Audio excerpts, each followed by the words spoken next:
नमस्कार, स्वागत है आपका हमारे इस यूट्यूब चैनल पर। मैं मुनमुन श्रीवास्तव आपका हार्दिक अभिनंदन करता हूं।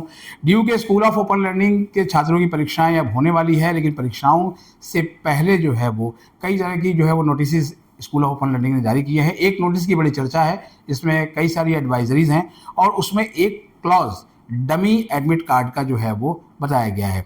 आज हम पहुंचे हैं डीयू के स्कूल ऑफ ओपन लर्निंग में और हमारे साथ मौजूद हैं स्कूल ऑफ ओपन लर्निंग के एकेडमिक कोऑर्डिनेटर दीक्षांत अवस्थी, और उनसे जानेंगे कि ये डमी एडमिट कार्ड क्या है। स्वागत है अवस्थी जी हमारे चैनल पर। नमस्कार मुनमुन जी, बहुत बहुत धन्यवाद आप यहाँ पर आए।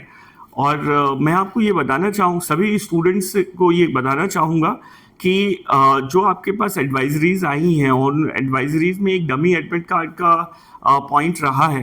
तो डमी एडमिट कार्ड बहुत ज़्यादा कुछ इंफॉर्मेशन जो रख रहा है, वो इंफॉर्मेशन केवल आपने जिन कोर्सेज को अपने 3rd एंड 5th सेमेस्टर में ऑप्ट किया है, आपने जिन कोर्सेज के लिए आपको एग्ज़ाम देना है, आपने जब कोर्स सिलेक्शन में कोई गलती कर दी हो तो वो गलती आप उन डमी एडमिट कार्ड्स में देख पाएँ।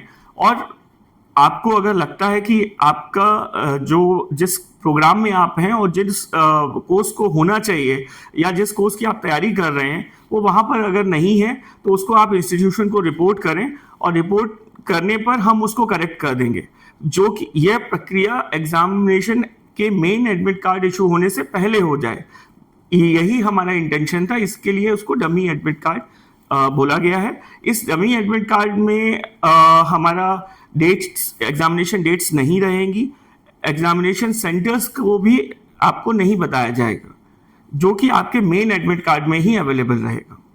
तो जो ये डमी एडमिट कार्ड है, इसको भी स्टूडेंट उसी तरह से डाउनलोड करेंगे जैसे वो अपना फाइनल एडमिट कार्ड करते हैं? नहीं मुनमुन जी, मैं इसमें स्टूडेंट्स को बताना चाहूँगा कि ये एडमिट कार्ड उनके डैशबोर्ड पे अवेलेबल रहेगा। अगर वो स्क्रीनशॉट लेना चाहें तो always they are free to take that screenshot, लेकिन उसको डाउनलोडेबल नहीं रखेंगे। और इसमें अपने जो स्टूडेंट्स हैं वो अपना जो 3rd सेमेस्टर के जो पेपर्स हैं वो सारे पेपर्स को एक बार री-वेरीफाई कर पाएंगे। और री-वेरिफिकेशन के बाद अगर उनको लगता है ठीक है, तो उनका नेक्स्ट एडमिट कार्ड जिस किसी डेट को जब हम सभी को इशू कर रहे होंगे, उनका सही एडमिट कार्ड जनरेट हो जाएगा। ये बहुत बड़ी समस्या रही है। ये स्टूडेंट जब अपना कोर्सेज सेलेक्ट करते हैं तो कभी कभी ऐसा रहा है कि उनके कोर्सेज गलत सेलेक्ट हो गए। तो वो गलत ना हो, वो गलती को रोकने के लिए हमने ये डमी एडमिट कार्ड का कंसेप्ट लेकर आए कि री-वेरीफाई कर लें एक बार। तो जैसे ये डमी एडमिट कार्ड है, जैसे 5th सेमेस्टर और 3rd वालों की परीक्षाएं पहले हैं, तो पहले ये उनको दिखना शुरू होगा? जी, सभी को एक साथ ही, जितना भी 1,60,000 बच्चे जो कि अपना फी सबमिट कर चुके हैं और भी कुछ कर रहे हैं, सभी को दिखना शुरू हो जाएगी। ये कंटिन्यूएशन में उनके लिए, अगर वो फीस सबमिट कर चुके हैं, उसके थोड़े टाइम के बाद ही उनको उनके डैशबोर्ड पे ये दिखना शुरू हो जाएगा। अच्छा, अभी तो जैसे आपके एसओएल सेंटर में बहुत सारे बच्चों को दिक्कतें आ रही हैं एडमिशन और एग्ज़ाम फॉर्म भरने में ही, तो जाहिर बात है कि ये डमी एडमिट कार्ड कब से दिखेगा? देखिए, बहुत ज़्यादा दिक्कतें नहीं हैं। जो इसमें कई सारे फैक्टर्स हैं जो बहुत की रोल प्ले करते हैं। कई बार students they are not tech savvy up to that extent, उनकी स्किल्स, कुछ चीज़ समझने में दिक्कत है, सॉफ्टवेयर हैंडलिंग में प्रॉब्लम है, या पोर्टल पे जाने में। हम उसका भी सर्वे कर रहे हैं। हम बैकग्राउंड में वो सारा डेटा कलेक्ट करते हैं कि किस तरीके की समस्याएं पोर्टल के साथ आ रही हैं, जो कि नेक्स्ट एकेडमिक सेशन में स्टूडेंट्स को ये विश्वास दिलाना चाहूँगा, नेक्स्ट एकेडमिक सेशन में नहीं आएंगी। लेकिन उसके बावजूद भी जो समस्याएं आ रही थी, उनको हैंडल करने के लिए फिजिकली जो बच्चे यहाँ पर विजिट कर रहे हैं, उनकी सारी समस्याओं को दूर किया जा रहा है। हमारे इंटर्न्स, हमारा staff continuously, ASDU advance software development team is continuously functioning. अब इसके बाद में ये है कि सारे बच्चों ने जिन्होंने फी सबमिट कर दिया है, जिसका डेटा है more than 1,60,000 students those who have submitted there fee successfully for the 3rd and 5th semester, उनका 1 से 2 दिन में, कल या परसों से उनका दिखना शुरू हो जाएगा। हो सकता है कि टीम इज वर्किंग कंटिन्यूसली, हो सकता है कल से ही शुरू हो जाए, नहीं तो परसों तो बाय लेटेस्ट। मतलब मान के चलिए कि 24 से 48 घंटे में शुरू हो जाए, 48 घंटे में ये शुरू हो जाए।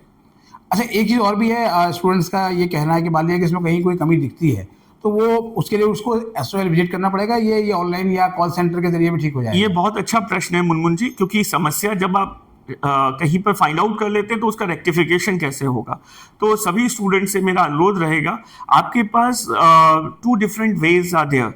आप अपने पोर्टल पर जाएंगे, वहां पर कोलग्राम में ये क्लॉज सेक्शन होगा कि आपका अगर जो विषय जिनके लिए आपको एग्जाम देना था, मींस प्रोग्राम है, प्रोग्राम के अंडर कोर्सेज हैं 3rd semester and 5th semester में, या कोई और सेमेस्टर जिसके लिए आप जिसको मैं अपने ऑप्ट करना है, और उसमें अगर आपके कोर्स सिलेक्शन प्रॉपर नहीं है, आपके हिसाब से वो अलग होना चाहिए था, आप उसका स्क्रीनशॉट लेके आप हमें कोलग्राम पर संपर्क कर सकते हैं, तो उसे हम आपकी ऑनलाइन क्वेरी को लेकर हम उसे करेक्ट करेंगे।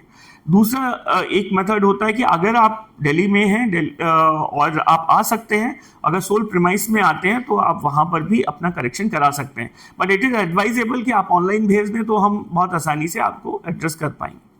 अच्छा, ये अवस्थी जी, ये जो डमी एडमिट कार्ड है ये कब तक विजिबल रहेगा? ये dummy admit card, real admit card जो हमारा फाइनल एडमिट कार्ड से मेरा मतलब है जो फाइनल एडमिट कार्ड है, जो हॉल टिकट होगा, हॉल टिकट जो कि आपकी डेट शीट के according date of examination as well as the centre जिस पर आपको एग्जाम देने जाना है, दोनों की इंफॉर्मेशन रखता है, उसके इशू होने से एक दिन पहले तक ये अवेलेबल रहेगा। और जैसे मान लिया किसी ने स्टूडेंट ने जैसे कोलग्राम है या आपके कॉल सेंटर पे करके अपनी शिकायत दर्ज कराई है, तो कितना समय जनरली लगेगा रेक्टिफिकेशन में, अगर कोई गलती मुझे लगता है कि 24 to 48 आवर्स लगना चाहिए, लेकिन हम कंटिन्यूसली, वही है कि इट डिपेंड्स कि how many queries are there. If the queries are more than a certain limit, then it will take little longer time. Otherwise, मैं सभी विद्यार्थियों को ये आश्वस्त करना चाहूँगा कि आपकी क्वेरी को रिजॉल्व हम 100% करेंगे। अगर हमें किसी भी फॉर्म में मिल रही है तो हम उसे इग्नोर नहीं करेंगे। बहुत बहुत धन्यवाद अवस्थी जी इस पे अपडेट देने के लिए, और उम्मीद करते हैं कि छात्रों की आशंकाओं का समाधान हुआ होगा। बहुत बहुत धन्यवाद। धन्यवाद।